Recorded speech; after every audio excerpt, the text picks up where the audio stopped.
नमस्कार दोस्तों। आज इंग्लिश ग्रामर में एक नया टॉपिक और सबसे इम्पोर्टेंट टॉपिक जो है वो पढ़ने जा रहे हैं, जिसका नाम है इनडायरेक्ट स्पीच। उन्हें रिपोर्टेड स्पीच भी कहते हैं। आपको कक्षा 9 से 12 तक और कॉलेज के स्टूडेंट्स को भी ये रिपोर्टेड स्पीच, इनडायरेक्ट स्पीच उनके लिए भी एग्ज़ाम के लिए इम्पोर्टेंट टॉपिक है। और सारे स्टूडेंट्स का यही होता है कि भाई रिपोर्टेड स्पीच है वो थोड़ा पढ़ने में डिफ़िकल्ट लगता है। तो ये रिपोर्टेड स्पीच, इनडायरेक्ट स्पीच को हम बिल्कुल आसान तरीके से आज सीखने जा रहे हैं। आप लोग इसको अच्छी तरह से ध्यान दीजिएगा। बिल्कुल ईजी है, आपको समझने में अच्छा रहेगा। तो इनडायरेक्ट स्पीच मतलब क्या होता है? डायरेक्ट एंड इनडायरेक्ट स्पीच उसे कहा जाता है। तो डायरेक्ट स्पीच जो होता है वो मतलब कि हम एक दो व्यक्ति जो होते हैं वो आमने सामने जो बात करते हैं तो उसको कहेंगे डायरेक्ट स्पीच, जिसको हम प्रत्यक्ष बात कहते हैं। तो वो है डायरेक्ट स्पीच। कि मैं मान लीजिए आपको बता दूं कि आप बहुत अच्छे विद्यार्थी हैं, तो मतलब वो सीधी बात हो गई। अब मैंने आपको कहा कि आप पढ़ने में बहुत अच्छे हैं, तो मेरी कही हुई बात अगर आप किसी तीसरी व्यक्ति को बताते हैं या तो घर जाके अपने मम्मी पापा को बताते हैं कि हमारे टीचर ने, हमारे सर ने मुझे कहा कि मैं पढ़ने में अच्छा हूँ, तो ये जो बात हुई वो बात होगी आपकी इनडायरेक्ट। इसको कहेंगे इनडायरेक्ट स्पीच। मतलब कि वो परोक्ष बात हो गई, किसी व्यक्ति के द्वारा आपको कुछ कहा गया है और वही बात आप किसी अन्य व्यक्ति को, यानी कि तीसरे व्यक्ति को आप बताते हो, तो वो जो बात हुई वो बात हुई इनडायरेक्ट। आज बस हमें वही सीखना है। इसमें हमें ज़्यादातर ध्यान रखना है कि जो सर्वनाम में चेंजेस होता है, जो चेंजेस इन प्रोनाउंस कहते हैं, और उनके काल में भी परिवर्तन होता है कि वर्तमान काल है वो भूतकाल में परिवर्तित होता है, और उसके हेल्पिंग वर्ब्स जो भी हैं, हेल्पिंग वर्ब्स सारे बदल जाते हैं।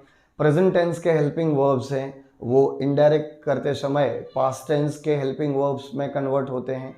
बहुत सारे ऐसे वर्ड्स हैं जो वर्ड्स भी चेंज हो जाते हैं जब आप इनडायरेक्ट करते हैं। तो बहुत सारी चीज़ें हैं। इसमें हमें मुख्यतः 4 प्रकार के वाक्यों को सीखना है। आप सब जानते होंगे कि 4 प्रकार के वाक्य है, जिसमें विधान वाक्य यानी कि एसर्टिव सेंटेंस, नंबर 2 आता है इंट्रोगेटिव सेंटेंस यानी प्रश्नार्थ वाक्य, तीसरे नंबर पे आता है अज्ञार्थ वाक्य जिसे हम इंपेरेटिव सेंटेंस कहते हैं, और चौथे नंबर पे आता है एक्सक्लेमेटरी सेंटेंस यानी कि उद्गार वाक्य। मुख्यतः ये 4 प्रकार के वाक्य हैं, जो 4 प्रकार के वाक्यों को आपको इनडायरेक्ट में कन्वर्ट करना होता है। ज़्यादातर 10th एंड 12th के स्टूडेंट्स को एक पैराग्राफ दिया जाता है, वही पैराग्राफ को आपको इनडायरेक्ट में पैराग्राफ के रूप में ही उसे कन्वर्ट करना है। पहले के समय में क्या आता था कि 4-5 अलग अलग सेंटेंसेस दिए जाते हैं, उनको आपको कन्वर्ट करना था, लेकिन अभी एक पूरा पैराग्राफ दिया जाता है, तो आपको पैराग्राफ को इनडायरेक्ट में कन्वर्ट करना है। तो ये तो बात हो गई हमारी स्टडी के लिए, मतलब कि जो बच्चे पढ़ते हैं, जो स्टूडेंट्स हैं, मान लीजिए कि 8th से 12th तक या तो कॉलेज के बच्चों को ये टॉपिक काम आएगा। लेकिन अगर इसको हम हमारे जनरल वे में देखें, डे टू डे लाइफ में अगर हम देखें, यानी कि इसको हम इंग्लिश लर्निंग में इसका यूज़ करें, इंग्लिश लैंग्वेज लर्निंग, जो हम स्पोकन की बात करते हैं कि हम डे टू डे लाइफ में इसको हम कहाँ यूज़ कर सकते हैं, तो डे टू डे लाइफ में भी हम इनको हमारी रोज़ाना ज़िंदगी में हम जो बातचीत करते हैं वो सारी बातचीत, किसी के द्वारा की गई बातचीत को हम दूसरों को जो मैसेज कन्वर्ट करते हैं, तो उस मैसेज में भी इनडायरेक्ट स्पीच का यूज़ होता है। तो उसके लिए भी बहुत काम आएगी ये सारी चीज़ें। देखते जाएंगे हम प्रैक्टिकल लाइफ में, हमारी डे टू डे लाइफ में कहाँ काम आता है और स्टडी में कहाँ काम आता है। सबसे पहले समझते हैं यहाँ पर। सबसे पहले इसमें आता है रिपोर्टिंग वर्ब। जो रिपोर्टिंग वर्ब होता है वो हम सेंटेंस में यहाँ देखेंगे। और दूसरी बात आती है रिपोर्टेड स्पीच, उसे हम डायरेक्ट स्पीच भी कहेंगे। तो डायरेक्ट स्पीच जो है, अब हम एक एग्जाम्पल के रूप से देखेंगे। राम सेड टू सीता, फिर यहाँ पे कॉमा आता है, कॉमा के बाद जो बात डबल इन्वर्टेड कॉमा में दी गई है, डबल इन्वर्टेड कॉमा में दी गई बात जो है इसे डायरेक्ट स्पीच कहते हैं या तो रिपोर्टेड स्पीच कहते हैं। ज़्यादातर हमें ध्यान रखना है कि सबसे पहले जो बोलता है व्यक्ति, जो किसी को डायलॉग कहता है, तो उसे स्पीकर कहेंगे या तो उसे सब्जेक्ट 1 कहेंगे, और जो सुनता है बात उनकी वो लिसनर कहलाएगा या तो सब्जेक्ट 2 कहलाएगा। जो आप याद रखें, आपके लिए दोनों चीज है। इसके बाद जो मैंने राउंड करके रखा है यहाँ पर सेड के ऊपर, ये जो सेड है, मान लीजिए कि ये सेड 2 जो है वो आपका हो गया रिपोर्टिंग वर्ब। यहाँ लिखा था हमने रिपोर्टिंग वर्ब, तो सेड टू मतलब कि कहा। राम सेड टू सीता, राम ने सीता को कहा कि, क्या कहा? I am a new student in your school. Ram said to Sita, I am a new student in your school. Ram ने सीता से कहा कि मैं आपकी स्कूल का नया विद्यार्थी हूं। अब राम ने तो ये सीता को बात बता दी। अब ये बात मान लीजिए कि सीता किसी तीसरे व्यक्ति को ये बात बताती है। मान लीजिए कि सीता अपनी मम्मी को या तो अपनी फ्रेंड्स को ये बात बताएगी कि राम ने मुझे कहा कि राम मेरी स्कूल का नया स्टूडेंट है या तो नया विद्यार्थी है। तो ये जो बात हुई वो बात आपकी इनडायरेक्ट होगी। डायरेक्ट बात आपकी यहाँ दी गई है, तो वो बात अब इनडायरेक्ट में हमें कन्वर्ट करना है। तो सिंपल सी बात है, क्या क्या चेंजेस करना है, जो मैंने राउंड किए हैं वहां पर इनडायरेक्ट करते वक्त उसका चेंज करना पड़ेगा। सेड टू जो है वो रिपोर्टिंग वर्ब है, वो चेंज हो जाएगा। फिर इन्वर्टेड कोमा में जो बात दी गई है वो सारी बात चेंज होगी। उसमें प्रोनाउंस चेंज होंगे, यानी सर्वनाम बदलेंगे और कहीं वर्ड बदलेंगे। और 2 बातें याद रखनी है। दूसरी बात, उसमें एक कॉमा यानी अल्प विराम और इन्वर्टेड कॉमा अवतरण चिन्ह जो है वो निकल जाएंगे, और लास्ट में सेंटेंस के अंत में फुल स्टॉप पूर्ण विराम आएगा। वो बात याद रखनी है। अब देखते हैं कि इसमें हमको क्या क्या चेंज करना है। दोस्तों, सबसे पहला जो चेंजेस आएगा इनडायरेक्ट स्पीच में वो आएगा changes in helping verbs.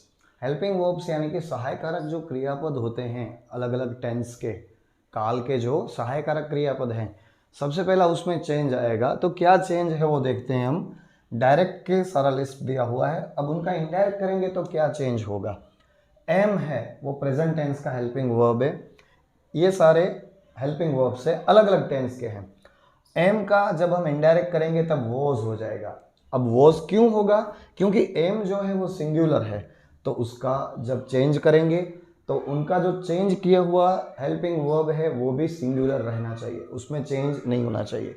Ease है उसका हो जाएगा वॉज।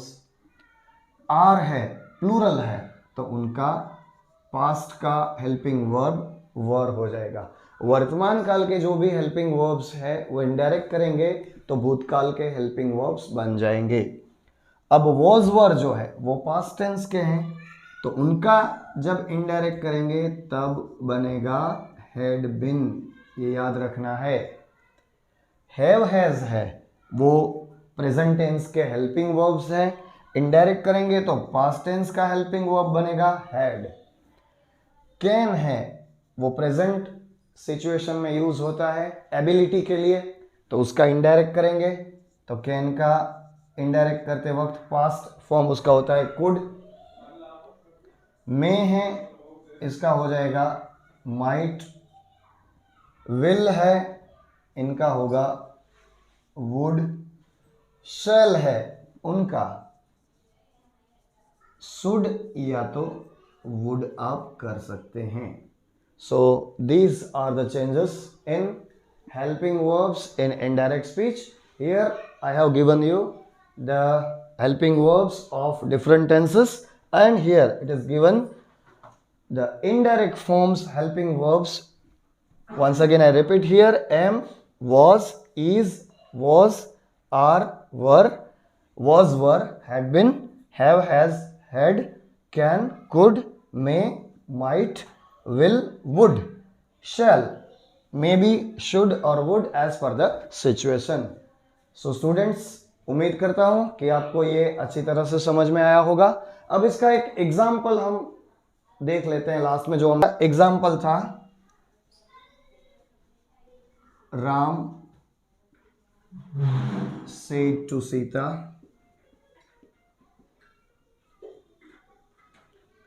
I am a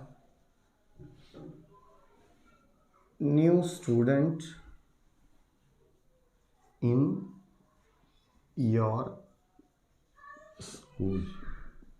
ये हमारा सेंटेंस था. अब इनका इनडायरेक्ट देखना है हमें. राम है वो स्पीकर है, सीता है वो लिसनर है, वो तो ऐसे ही रहेंगे.